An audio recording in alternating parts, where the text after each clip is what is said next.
popcorn. All right.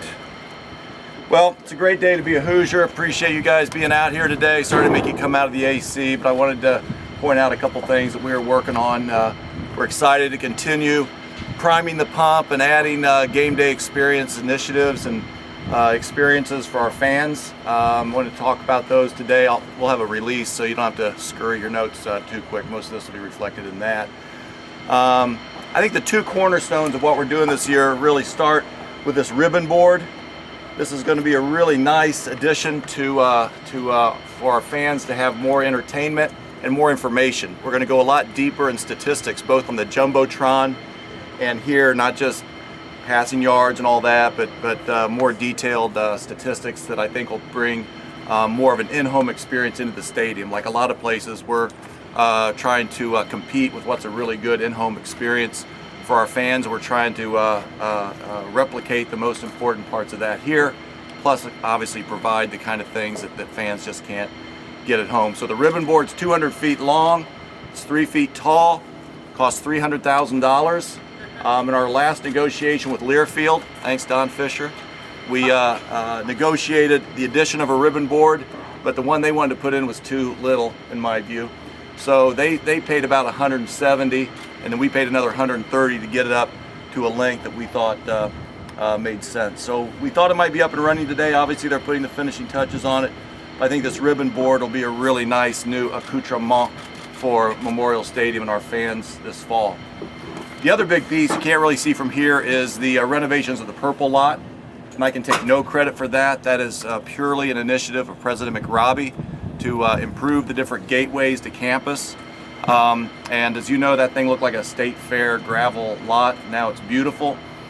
We've actually increased our number of parking spaces by 50%. We've gone from about 1,200 to 1,850.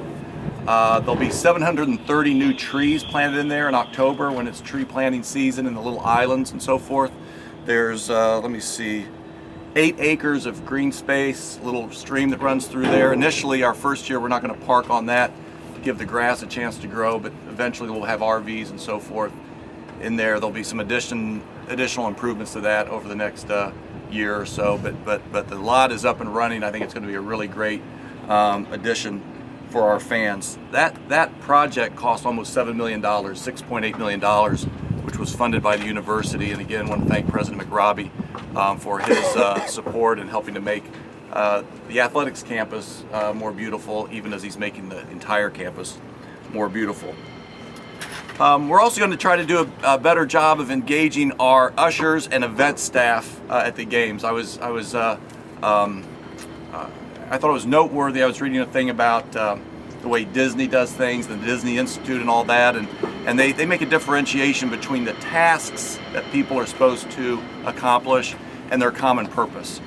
So they talk about the custodian sees a little girl drop her ice cream cone. His task is to clean up his ice cream cone, but if he's part of the common purpose to make it a great entertainment experience for people of all ages, he goes and buys her a new one and gives it to her. And we're going to try to do that a little bit here. Our staff will be wearing these handsome buttons designed in-house by our wonderful Ashley Strauss that say, "Ask me, I'm here to help." We're really going to invite fans to engage with our ushers and other event staff. And they'll also be armed with Hoosier Bucks. And when they see a situation where maybe a fan's not having such a great experience, they drop their Coke. They, thank you, right on cue. They drop their hot dog. The kid's having a bad time.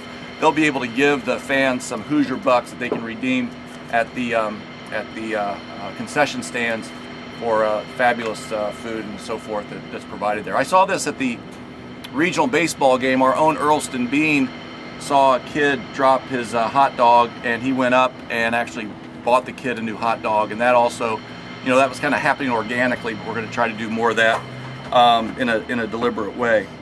We're also going to try to have a very specific and uniform greeting and thanking. Our ushers will be thanking people for coming to IU. Welcome to IU. I'm hopeful in a way that our fans and visitors almost get sick of being welcomed to IU. We're going to use the same words and phrases to underscore and try to leave an impression that we're a welcoming place for our friends and opponents alike. We're also going to try to Unfortunately, we don't have much of that here, but we want to get out in front on unruly or abusive behavior by fans. We'll have a don't be that guy messaging.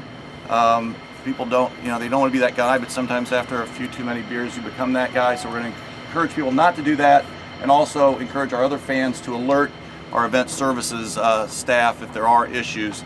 And we'll be publishing this number. They can text 812-369-MY-IU or 6948 to alert event services staff, not only of maybe an unruly fan, but maybe a safety issue or something that's going on. So anyway, we're really going to enlist that army of great folks to help us make this an even better game day experience. Our connectivity is going to improve. Behind those boxes is an enhanced DAS system. You guys, of course, know that stands for Digital Antenna Systems. I didn't know that. I had to write that down. Both AT&T and Verizon will be fully on board on that by our second game, by the Maryland game on September 27th. That'll be fully up and operating, and so our fans will be able to get better connectivity on cell phone calls, on texting, and I think that'll be a great next step on improving our connectivity.